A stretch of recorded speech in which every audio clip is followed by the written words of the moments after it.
சங்கீதம் 107 20வது வசனத்தை அனுப்பி நம்முடைய விண்ணப்பத்திற்கு எப்படி ஆண்டவர் பதில் கொடுக்கிறார் என்பதை நாம் தியானித்துக் கொண்டே இருப்போம். 107வது சங்கீதம் 20வது வசனத்தை வாசிக்க கேட்போம்.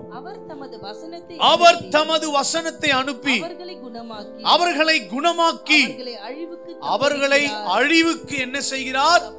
தேவன் தப்புவிக்கிறார். கைகளை உயர்த்தி சொல்லுங்க அல்லேலூயா. உற்சாகத்தோடு சொல்லுங்க ஆமென். வசனத்தை அனுப்பி எப்படி ஆண்டவர் விண்ணப்பத்தை கேட்கிறார் தெரியுமாங்க? ஒரு பெரிய எய்ம்ஸ் மருத்துவ ஹாஸ்பிட்டல்ல இருந்து இல்ல, ஜெர்மனி டாக்டர்ஸ் வந்து இல்ல, பிரிட்டிஷ் அங்க யூகேல இருந்து டாக்டர்ஸ் வந்து இல்ல.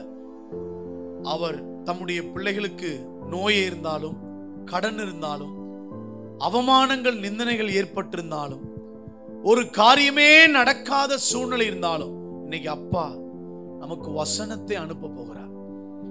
அவர் ஒரு பெரிய லோன் ஏஜென்ட், ஒரு பெரிய சீனியர் மேனேஜர் அனுப்ப போறது இல்ல. நமக்காக ஒரு பெரிய கோட்டீஸ்வரனை, ஒரு அரசியல்வாதியை கர்த்தர் அனுப்ப போறது இல்ல. முதல் கட்டமாய் பிப்ளிக்கலா தேவன் வசனத்தை அனுப்ப போகிறார். I will send my word. நான் என்னுடைய வார்த்தையை அனுப்பி உன்னை என்ன செய்ய போகிறேன்? குணமாக்க போகிறேன். நான் ஏற்கனவே சொன்னேன், சரீரத்தில் ஏற்பட்டிருக்கிற பலவீனத்தை மட்டும் குணமாக்குறது அல்லங்க. சாபங்கள், கடன் பிரச்சனைகள், தரித்திரங்கள், பணமெல்லாம் பொத்தல் பையில் போகிற அனுபவங்கள், வீட்டுக்குள் அடிக்கடி தாய் தகப்பனுக்குள்ளே சண்டை, தாய் தகப்பனுக்கும் பிள்ளைகளுக்கும் சண்டை, என்னைக்கு பார்த்தாலும் உபத்திரவம், என்னைக்கு பார்த்தாலும் என் கையில காசு இல்லைங்க, ஒரு 500 ரூபாய் கொடுங்க, 1000 ரூபாய் எனக்கு ஹெல்ப் பண்ணுங்க, 2000 ஹெல்ப் பண்ணுங்க. இன்னைக்கு நிறைய ஆட்கள் இப்படிப்பட்ட கோணத்தில் இருக்கிறார்கள். அவைகளையும் கர்த்தர் குணமாக்க போகிறார். உங்க தொழிலை தேவன் ஆசீர்வதிப்பார். நீங்கள் அடுத்தவர்களை நம்புவதை காட்டிலும் நீங்கள் முதலாவது கர்த்தருடைய வசனத்தை, ஆண்டவரே உங்க வசனத்தை எனக்கு அனுப்புங்கப்பா, உங்களுடைய வார்த்தை என் குடும்பத்திற்கு அனுப்பும், என் மனைவிக்கு, என் கணவனுக்கு, என் பிள்ளைகளுக்கு அனுப்பும், என் வியாபாரத்துக்கு புறப்பட்டு செல்கிறேன், நீர் உம்முடைய வார்த்தையை அனுப்பும் ஆண்டவரே.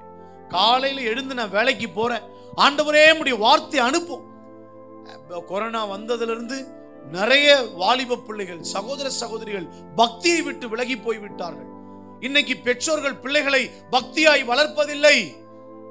இன்னைக்கு ஸ்டைலிஷான வாழ்க்கை, எல்லா இடத்திலையும் ஆசைகளை அனுபவிக்கலாம், இவைகள் தான் பிரதான நோக்கமாக இருந்து கொண்டிருக்கிறது. பக்திக்குள்ள எப்படி போக வேண்டும் என்கின்ற அக்கறை விசுவாசிகளின் வாழ்க்கையிலே இன்னைக்கு விலகி போய்விட்டது. எப்படி நான் பக்தியாக இருக்க வேண்டும் என்கின்ற எண்ணங்கள் பெற்றோர்களுக்குள்ளே, வாலிப பிள்ளைகளுக்குள்ளே விலகி போய்விட்டது. எப்படி ஆசை அனுபவிக்கலாம், எப்படி ஸ்டைலிஷா இருக்கலாம், எப்படி இப்படிப்பட்ட கோணத்தில் இருக்கலாம். எங்க காசு நமக்கு ரொம்ப அவசியம், பணம் நமக்கு தேவை, பண ஆசைதான் இருக்கக்கூடாது என்று கர்த்தர் சொல்லுகிறார். பண ஆசை எல்லா தீமைக்கும், ஆனா பணம் நமக்கு வேணும். நம்ம எல்லாருக்கும் பணம் வேணும்.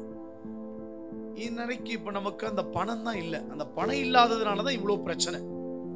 இந்த பணம் இல்லாததுனாலதான் குடும்பத்துக்குள்ளே பயங்கரமான கண்ணீர். அப்படியே சர்ச்சைக்கு போவோம், வீட்டுல போய் வெக்ஸா உட்கார்ந்து சூழ்நிலையை நினைச்சு அழுது கொண்டிருப்போம், எதிர்காலத்தை நினைச்சு அழுது கொண்டிருப்போம், போராட்டத்தை நினைத்து அழுது கொண்டிருப்போம்.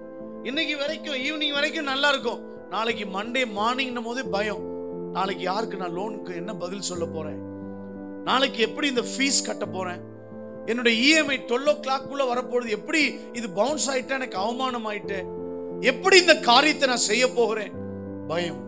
இந்த பணத்தை குறித்த ஒரு பெரிய கவலை, பணத்தை குறித்த ஒரு பெரிய போராட்டம். அப்படி சாப்பிடுவோம், திடீர்னு மைண்ட்ல குழப்பம், அந்த பணத்தை நினைச்சு மனவேதனை.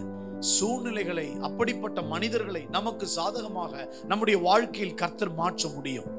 ஏனென்றால் கர்த்தர் வார்த்தை அனுப்புவார், வசனத்தை அனுப்புவார். இன்னைக்கு இந்த இடத்தை விட்டு நீ போகிறதற்குள்ளாக தேவன் தம்முடைய வல்லமை உள்ள ஆயிரமான வாக்குத்தத்தங்களை அனுப்பி உன்னை ஆசீர்வதிக்க போகிறார். From this day I will bless you.